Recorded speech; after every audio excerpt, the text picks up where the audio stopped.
This video and all of its contents, including any opinions expressed by the narrator, are strictly for entertainment purposes only, and is not intended in any way as a substitute for professional services and consultation from a licensed therapist, doctor, attorney, or other licensed professional service provider. Each person must make their own life decisions, and those decisions are theirs. Welcome back to Find Your Alpha. I'm back at you this week with another terrific video story. This one is titled, Newlywed Wife's Affair with My Older Brother Destroyed Their Lives and Our Marriages. So as you can tell, this is a real family affair. So don't waste any time. Let's get right into it. He starts off and he says, my infidelity experience is a train wreck.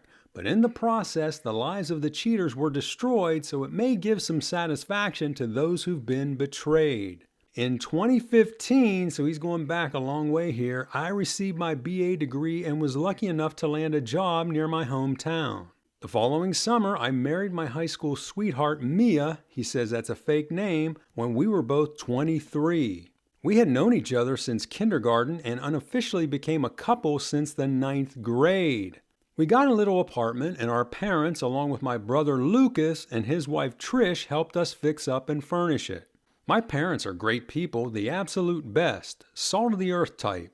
My brother Lucas is 11 years older than me, and he and I had been close our entire lives, and he underlines the word had. So you know old Lucas is the AP in this relationship. He was more than an older brother, he was like a second father to me. He looked out for me, and I looked up to him. Lucas and Trish have 3 kids, all girls. My nieces are great, and Trish is an absolute gem. 5 months after we got married, we found out Mia was pregnant. We were overjoyed, and so were our families. Where we come from, getting married and having kids at a young age is commonplace. My hometown is a rural village in the Midwest with less than 2,000 people. It's a place where faith, family, and community are most important, and everyone pitches in to help one another. It was great growing up there, and I look forward to raising a family there. Around 5 or 6 months into the pregnancy, we found out we were going to have a girl. Everyone was so happy for us. My father joked and told my brother and I that we'd both need to keep trying until one of us gave him a grandson. He said, we've got to keep the family name going, boys. Lucas said he'd leave that up to me because he and Trish had all they could handle raising 3 girls. I promised Dad that me and I would one day give him a grandson, as we were planning to have 4 or more kids, and at least one of them would surely be a boy. Our daughter Chloe was born in August of 2017. Our parents and extended families did whatever they could to help us with the baby. Things were also going well for me job-wise. Getting ahead required hard work and long hours, but I was able to pull it off without impacting family time too much. Mia and I were also very active in our church and in our community back then. I thought our lives were great and was really getting into married life. So he's thinking, hey, everything's going along well and it sounds very good up to this point. Everything fell apart just before our 3rd anniversary. This is when I found a string of text messages between Lucas and Mia dating back to a few months after we were married. I had our phone set up to save all text messages to the cloud. I can't remember if I told Mia about this, but she apparently didn't realize it and thought deleting messages on her phone deleted them everywhere. Even I forgot I'd set it up for the messages to save like that. Yeah, I didn't even know you could save text messages like that. Not to say I would want to do it, but it's kind of interesting. One evening I got an alert stating my cloud storage was nearing capacity, so I signed in to see if I could delete things that weren't needed. When I did, I realized I was saving all our text, so I turned off that feature and started going through what was out there. That's when I came across a bunch of messages between my wife and brother. The messages started shortly after we were married and spanned over a period of 2 months. This immediately caught my attention because I'd never known them to text. The first message was exchanged after the first time they committed adultery at our apartment. The emotions they expressed to one another were a combination of regret and concern laced with undertones of lust.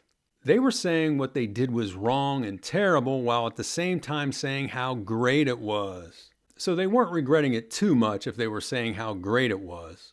I remember that day because Lucas called me to tell me he dropped off a love seat for our living room. He said he carried it in himself and I owed him one. Imagine that.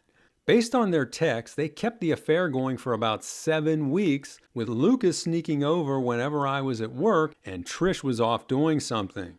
Eventually, the guilt became too much and they ended it. In one of the messages, they discussed how my mom almost caught them one day. This put the fear of God in them and they took it as a sign they'd better end things. I don't think I would have ever found out if it weren't for the cloud messages. To this day, I don't remember why I decided to turn that feature on, but I'm glad I did. Yeah, you should be very glad you did. When the weight of everything finally sunk in, I crumbled as you might expect. This just wasn't my wife and partner in life, it was also my brother. A brother I idolized and looked up to. A guy who was best man at my wedding and I was best man at his. A guy whose kids I am godfather of and he is godfather of mine. How could he do this? We weren't raised this way and it's not in our DNA. Well, that's a good point. Maybe he's not your full brother. Did you ever think about that? He says, for a minute there, I went crazy and thought of doing some really bad things to myself and others. Thankfully, I didn't. Yeah, you never want to do that, like I've said in plenty of videos. I've always been a cool customer, but when you're faced with something like that, you don't know how you're going to react. While I don't think I would have done anything harmful, I'm just glad neither Mia or Lucas were around at the time. Yeah, that's probably a good thing that they weren't. I went out for a long drive that night to cool down, which helped out a lot. By the time I made it back, I was surprisingly calm. I psyched myself up and kept repeating in my head that I'd get through this by staying in control. No immediate action was necessary as the affair had ended long ago, but I had to remain calm. Well, how do you know it ended long ago? Maybe they just stopped texting each other. When I walked through the door, I behaved normally, which wasn't difficult with a rambunctious 2-year-old running around. That night, things were remarkably peaceful. I went about as if I'd never found out and slept well because I was exhausted. The following day, I got up and went to work, kissing my wife and daughter before leaving. I was fine at work during the morning, but after lunch, my mood changed. Thoughts hit me and I started getting upset. I knew I wouldn't be able to move past this knowing what happened. One thing that kept coming to mind was the paternity of my daughter. Was Chloe even mine? The affair was going on around the time of her conception. It was an awful thought, but I couldn't stop thinking about it. Well, that's the first thing I would have thought about. She looked just like me, but so does my brother. That afternoon, I had some downtime, so I started researching paternity testing. I saw there were a bunch of online kits available as well as local walk-in labs offering the test. One of the labs was just up the road from my office, so I decided to call them to ask some questions I had. The rep I spoke with was very helpful and explained the basic process, which seemed pretty simple. Later in the conversation, I felt comfortable talking to him and revealed the potential father may be my brother.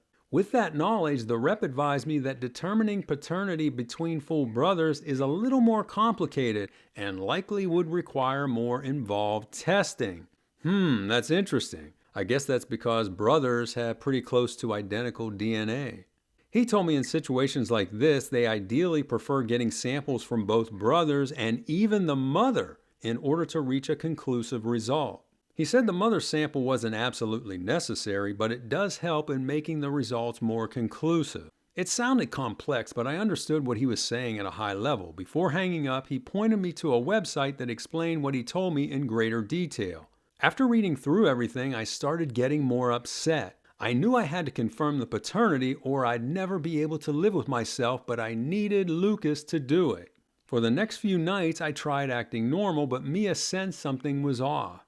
She asked me what was wrong, and I told her I was just tired from work. On Friday afternoon, Lucas called me and asked if I wanted to go out and grab a couple drinks with him after work. I told him I didn't feel up to it. He asked if anything was wrong, and I told him the same thing I told Mia. On Saturday, our families all met over at my parents' house for a cookout. Lucas was there with Trish and their 3 kids, and I was there with Mia and Chloe, as were 2 of my teenage cousins who lived down the street. When I first got there, I was feeling all right. After eating, we adults were sitting on the porch talking and watching the kids run around having fun. I watched to see if there was any sign of anything between Mia and Lucas, any odd glances, any subtle clues, but there was nothing. They were interacting like you would expect a brother and sister-in-law.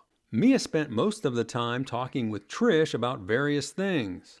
Later in the afternoon, we adults went inside for coffee and dessert that my mother made while the kids continued playing outside under the watchful eyes of their older cousins. I don't know what happened to me, but I snapped. Something broke in me as I sat at that table looking at the faces of my wife and brother. I felt the disrespect and I got really angry. I excused myself to the bathroom, and when I came back, I told everyone I had an announcement to make. They all turned toward me as I stood leaning against the side table. I looked at Mia, and then at Lucas, and then over at my sister-in-law Trish. I told Trish I was going to say something that was going to really upset her, and I was sorry, but I had to do it. So let's find out what he had to say. But before we do that, I want to remind you, if you've liked what you've heard so far, be sure to hit that like button right now. That will help out the channel tremendously and also help to get this video seen across the world. Now, let's go on with the story. By this point, everyone had a level of concern on their faces. I then explained that a few days ago, I was going through old computer files and came across a bunch of saved messages between Mia and Lucas. I looked at Mia and Lucas and asked if there was anything they wanted to say before I told everyone the truth. Lucas nervously said no, and Mia looked at me with a blank stare without saying anything. Lucas then got up and walked towards me saying, "Brub, let's go outside to talk." So he calls him Brub. I told him I didn't want to talk to him. By this point, my father was getting upset and wondering what was going on. Lucas started grabbing for my arm and trying to lead me outside, but my father told him to sit down and for me to say what I had to say. As I went to speak, Lucas told me, "Brub, please don't do this." My father told him to keep quiet and let me speak. I then told everyone that Lucas and Mia had an affair back in 2016, and I have copies of their texts right here on my phone to prove it. Lucas's first reaction was to look down and shake his head while my parents sat there in shock. Mia started crying and apologizing to me, and then Trish went off on Lucas. She started screaming louder than I had ever heard anyone scream before. Lucas just sat there like he was paralyzed. I felt bad for Trish finding out like that, but what was done was done. The next few minutes were intense, with Trish eventually running out of the house and driving away. After Trish left, the kids came inside to see what was going on. At this point, Lucas was a zombie and asked my father if he could give him and the kids a ride home. Lucas then told me it didn't have to happen like this and we could have worked something out. I didn't bother to look at him or acknowledge the statement. Before leaving, he put his hand on my shoulder and said he was really sorry and would make it up to me somehow. After that, my dad drove them home. After they left, I asked my mom to give Mia and Chloe a ride home. Mia begged me to come home that night, but I told her I needed time to think about everything and would be staying with my parents for a while. I followed behind in my car and grabbed a few days' worth of clothes to take back to my parents' house. When my dad returned, I apologized to him and my mother for giving them a heads up first. I think he meant to say for not giving them a heads up first. I explained that something came over me and I couldn't control myself. My dad said I didn't need to apologize. He told me what Lucas and Mia did was unforgivable. My mother said she would have appreciated a heads up as she almost had a heart attack. Yeah, that would be a hell of a thing to hear at the dinner table like that. They were concerned about me and about Trish since we were the victims in this situation. I told them I was okay, but kind of in shock. While I felt some relief getting it out there, I knew now I had some tough decisions to make. My parents asked what I was going to do, and I told them I wasn't sure yet. In the days that followed, Mia and Lucas kept trying to talk to me, but I wasn't ready. Mia had taken Chloe and was staying at her parents' house. According to her mom, she spent most of her time crying up in her old room. After a few days of thinking through everything, I agreed to meet Mia and Lucas to let them know what I had decided. I also invited Trish to join us, but she declined, saying she wasn't ready to face anyone yet. I wanted my parents at the meeting and told them what I would be discussing beforehand. Mia showed up with her mother, looking pale like she had been crying for days. Lucas came alone, looking disheveled like he just woke up from drinking and put on yesterday's clothes. When each of them arrived, they tried hugging me and apologizing, but I kept them at arm's length and told them I didn't want to hear it. Lucas asked if he could say something before we started. I reluctantly let him speak but told him to make it quick. He apologized and said this was the biggest regret of his life. He also apologized for Mia for getting her into this. He said he was the instigator and should bear all responsibility for what happened.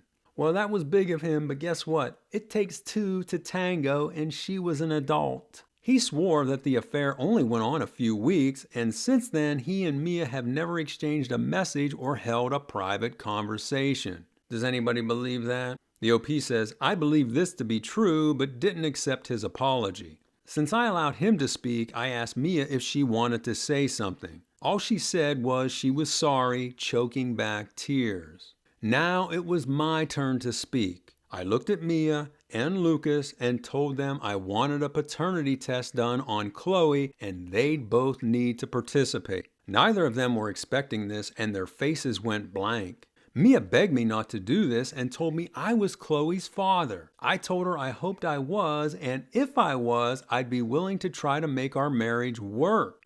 So he was actually thinking about trying to make the marriage work if the kid happened to be his. At that point, Lucas stood up and said this was crazy and he wasn't going to do it. He wasn't defiant or angry, he was emotional and started crying. He told me I was Chloe's father and asked me not to do this. While Mia and Lucas were getting more upset by the second, my father spoke up and said they both needed to do this for the good of the family. I like this father because he seems like a strong person, he's very outspoken, and he's definitely the patriarch of this family. They didn't say anything, but I could tell from their reaction they were going to comply. At least I knew my brother would, as he would never cross my father. As far as Mia, I think she knew if she refused, it was only going to delay the inevitable, so she eventually agreed to it. So let's find out what happened here. 3 weeks later, after several missed appointments and hours of begging and pleading from Mia and Lucas, we got the results back, and I am not Chloe's father. Wow. While I was devastated, I was prepared for it. I'm not going to lie, I did break down, but I did it alone when no one else was around. Everyone in our family was devastated and really upset with everything. Mia nearly lost her mind over this, and to be honest, I think she did, as she's never been the same. In the days that followed, Lucas told me I was Chloe's real father, and he would sign anything I wanted, promising never to disclose otherwise or ever try to challenge that fact. So this Lucas is saying, oh man, I don't want another child I have to be responsible for. I already have 3. I told him the only thing I wanted him to do was to voluntarily step up and take legal and parental responsibility for Chloe. After a week of nonstop begging and pleading, he eventually agreed to do it. My father played a big role in making that happen. See, the old man is there making sure that this all works out like it should. The day of the paternity hearing came and the proceedings were a little dicey at first. The judge was acting like she wasn't going to allow this, but in the end she did when she found out I was divorcing Mia and Lucas was voluntarily going to step up and accept paternity. It was a very emotional time, but I knew it was the best thing for Chloe. The one real change for her is I wouldn't be in her life day to day. Since she was only 2 at the time, I knew she'd get over that pretty quickly and not even miss me after a while. Plus, I'd still be her uncle and would get to see her from time to time. My main concern was that she would be well taken care of. The divorce took almost a year after that to complete. Since I was no longer Chloe's father, there was no child support. However, I did have to pay alimony for 1 full year. So even though his wife cheated on him with his brother and had a baby with his brother, this poor guy has to pay alimony. Unbelievable. The judge calculated it based on the number of months we were married. After living separately for over a year, Trish decided to divorce Lucas. She got to keep the house and he had to pay alimony for 6 years and child support for their 3 kids and Chloe until they turned 19. Well, that's what happens when you FA, you're gonna FO. The OP says he's a skilled tradesman and earns decent money when he works, but after paying for everything, he doesn't have much left over at the end of the month. He bought a mobile home and lives just outside of town now. Mia and Chloe lived at her parents' for a while until she got on her feet. She has her own apartment now and works in the deli department at the local supermarket. Well, she also found out, didn't she? Now she's got to work for a living. After the divorce, I moved to an apartment near my office about 9 miles away from town. I had to get out of there to escape everything, including the pity I was getting from everyone and the gossip. Yeah, in a small town like that, everyone's going to know your business, and it would get on your nerves with all the people coming up to you and saying, I'm sorry, what your brother and your wife did to you. That would get to you eventually, so it's probably best that he got the heck out of there. The year after that, I took a promotion with my company and relocated to Colorado. Even better yet, I've been here 4 years now and absolutely love it. I'm still single, but I've been in a relationship for the past 2 years. Things are going really well for us, and I could see this going somewhere someday, but not anytime soon. Good. We're both still young, so we've got time to take things slow. I don't get back home much anymore, as my parents normally come out here to visit me. When I do, I always make it a point to spend time with my nieces, including Chloe. She's 7 now and really doesn't remember much about those days. She's a great kid, as are her sisters. After the divorce, I totally cut Mia and Lucas out of my life. I had to do it for my own peace of mind. I don't blame you, because that's what I would have done. He says, I'm no longer bitter about what they did and have mostly forgiven them, but I'll never forget it. I have no desire or reason to ever see or speak to them again. My parents understand and fully support me on this, which I greatly appreciate. They've never once pressured me to make up with them and always keep them away when I'm in town. And that's the end of the story. And this is a very unfortunate situation, but I think the OP in this case handled it appropriately. As soon as he found out, he addressed the situation and he took immediate action. And for his brother and his ex-wife, they're just garbage people. Especially the brother, because the brother he was so close to, he looked up to him. But like I said before, the wife was a full-grown adult. She was 23 and she should have known better. So she doesn't escape any blame on this either. Now I want to get to what I think are the morals of the story. The first one. The only person you can completely trust is yourself. Remember that. A lot of people think they can completely trust their boyfriend or girlfriend or their spouse or their parents. No, in the end, the only person you can truly trust is yourself. Next, women are naturally attracted to the perceived alpha male. And I think that's what happened here. Just think about the situation. You had these 2 young people. They got married when they were 23. They didn't have a pot to piss in. He was just starting out and getting his career going. They got a little apartment. Their family was helping them fix it up and giving them furniture. They were probably struggling. Meanwhile, here's his brother, who's 11 years older, with a family. He's got a job. He's been working for a while. And the wife apparently was attracted to that. She may not have been looking to have a long-term relationship with that brother, but she obviously was physically attracted to that brother and maybe was motivated to get pregnant by that brother. I know that sounds disgusting, but that's often how some women view things. They want to have children with who they deem to be the strongest and best male they can get. Next, if someone cheats on you, they don't love you. Plain and simple. No matter what they say afterwards, no matter what they promise afterwards, they don't love you. And maybe they never did. Next, toxic people should be avoided, even if they are family members. And I think this guy did the right thing by cutting his ex-wife and his brother completely out of his life and having no further contact with them. Next, those betrayed do not owe the cheater any form of closure. The only person who's owed closure is the OP, and he got his closure in this case. And finally, paternity testing at birth should be a federal law, not just for cases like this where cheating is involved, but to make sure you know who is actually the father of the child in case there's some kind of health issue later on. A child should know definitively who their father is. So those are my thoughts, and now I want to hear from you. What did you think of this story, and how do you think the OP handled the situation? Have you ever been in a situation like this? I hope not, but if you have, tell us about it in the comments. Also, be sure to like this video, share it with your friends, and subscribe to this channel, and I will talk to you on the next one.